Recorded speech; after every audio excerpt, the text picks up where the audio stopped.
আমরা লম্ববৃত্তাকার শঙ্কু বা রাইট সার্কুলার কোণ এই অধ্যায়টি নিয়ে আলোচনা করছি। তো এর আগের লেকচারে আমরা লম্ববৃত্তাকার শঙ্কুর যে প্রাথমিক ধারণা অর্থাৎ লম্ববৃত্তাকার শঙ্কুর যে বিভিন্ন অংশ রয়েছে সেই বিভিন্ন অংশ নিয়ে আলোচনা করেছি এবং সর্বশেষ লেকচারে আমরা লম্ববৃত্তাকার শঙ্কুর বক্রতলের ক্ষেত্রফল বা পার্শ্বতলের ক্ষেত্রফল আমরা নির্ণয় করেছি। আজকের লেকচারে আমরা লম্ববৃত্তাকার শঙ্কুর যে সমগ্র তল রয়েছে সেই সমগ্র তলের ক্ষেত্রফল নিয়ে আলোচনা করব। দেখো আমরা পাশে চিত্র অঙ্কন করেছি। এই চিত্রটা হলো লম্ববৃত্তাকার শঙ্কুর চিত্র। প্রথমে ধরে নিই আমরা যে ধরি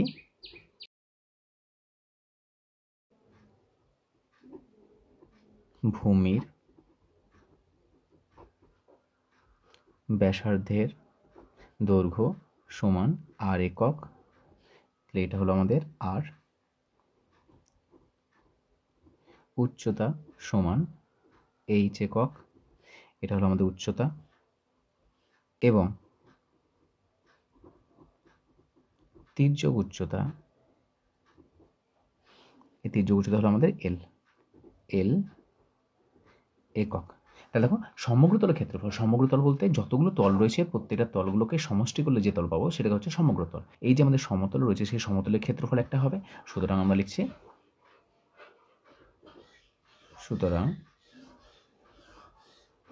লম্ব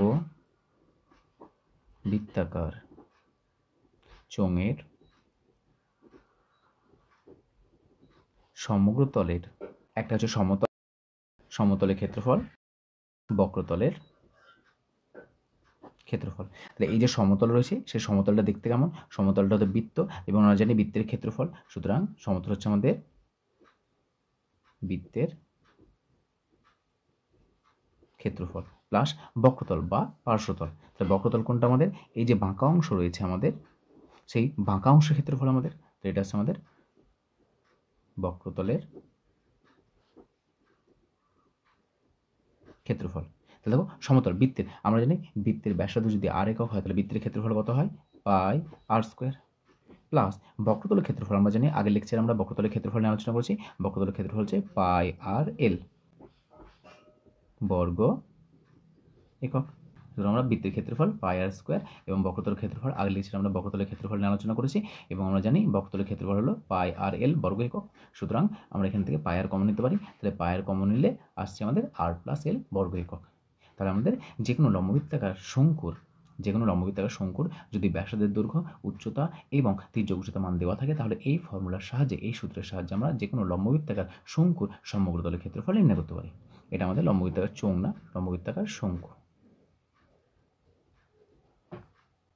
তাহলে শুধুমাত্র এই ফর্মুলাটাকে মনে রাখবে।